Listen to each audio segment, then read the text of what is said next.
Good morning guys and welcome back sa ating YouTube channel. So mayroon tayo ngayon itong parcel. In-order natin yan sa Shopee Budol. So alam ko karamihan sa atin gusto natin ang sasakyan natin na may armrest. Ito kasi ang Suzuki wala. Ayan o. Para kapag nagdadrive tayo minsan napapagod yung kamay natin. Napapatong natin dito. So, nabudol ako sa TikTok. Try natin kung aakma to dito sa ating Suzuki Desire. So, unbox natin. Sana tumama. Para hindi sayang ating bili.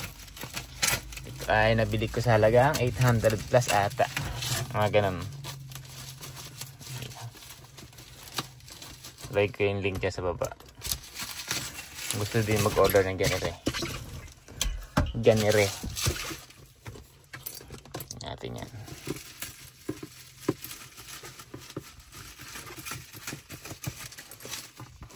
Good luck.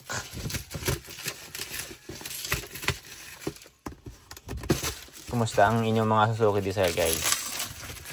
Okay pa ba? Yan. Sa atin 4 years na to. Sa awa ng Diyos okay pa naman. Sabi kasi ang inyong Suzuki madaming issue eh. Sirain. Parang di naman. Yung naging issue lang ito nakaraan yung nagdadragging kapag naka second gear. Yung pag mabilis takbo mo tapos biglang huminto. Tapos or biglang nag-minor or nag-slow down. Nangyari parang nanginginig yung makina. So sinabi ko yung sa kasa nung ako nagpa-PNS last time. Sabi nila check daw nila. Tapos nung kinuha ko ng sasakyan, pero hindi man nila binangkit na ginalaw nila. Wala sinabi sa akin. O dahil biglaan din alis ko. Tapos nung pag simula nung pina-PMS ko yun, sinabi ko sa kanila. Simula nung wala na ako nararamdaman na dragging. I think may ina-adjust lang sila doon sa transmission or sa may AGS natin. Yan. So, sana mag-fit.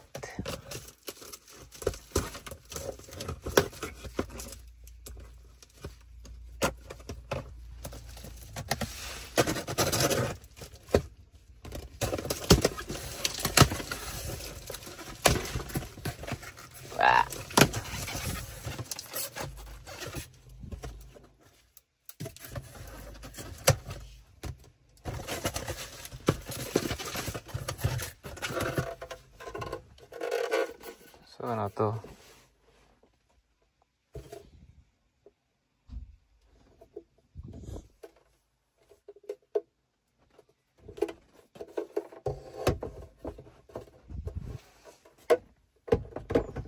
Siguro pang tugo dito. So, ito yung kasama niya. Yan. Hindi pa para ganyan. So, ito yung armrest niya. Maliit lang pala siya. Wala nang iba. Plastic pa. The moment of truth. Nahulog. Wala.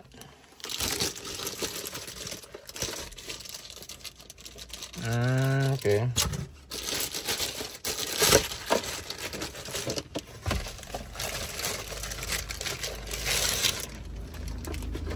Ito na. Uy. Okay, charger.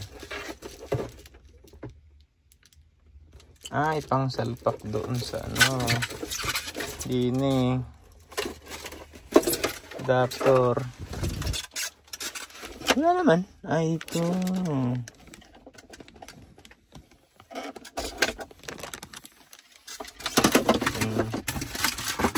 Ito yung itsura niya. So, sa quality, plastic. Well, hindi tayo makapag-expect ng dyan. Mura lang kasi. May mga charging cable siya dito. Ayan. Ang tanong, paano siya gumagana?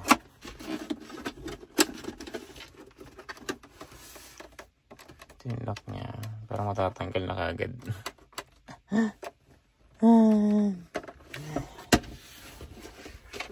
Yeah, that's okay. Thank you.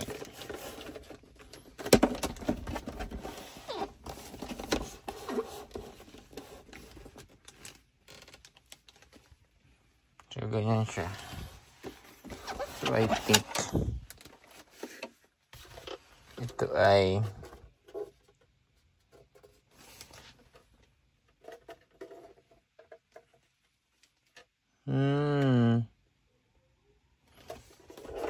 dito.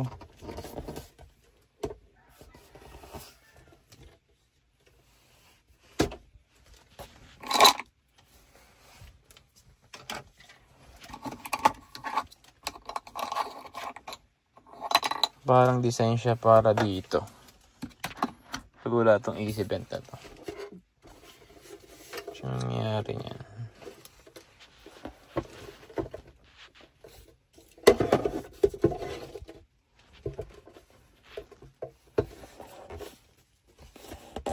Ganito.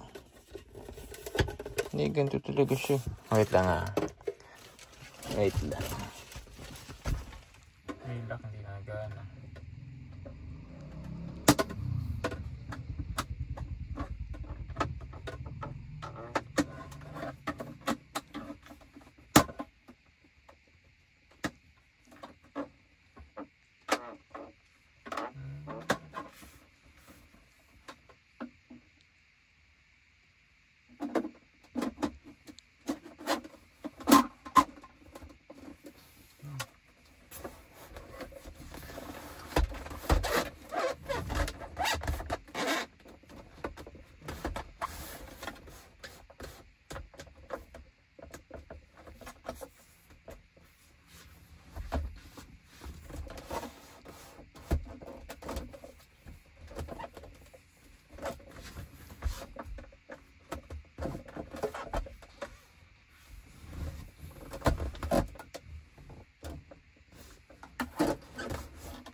So ito yung final outcome niya.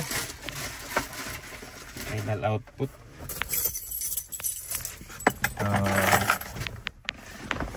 Ayan. Armrest na siya kaso hindi siya matatag.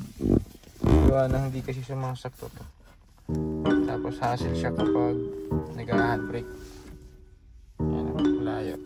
Although hindi naman tayo makakapaghanap niya kasi wala naman talaga built-in to. Kumbaga improvise lang na armrest.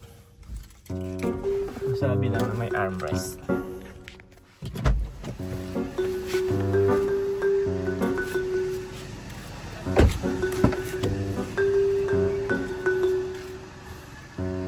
Ito dapat yung sa harap eh.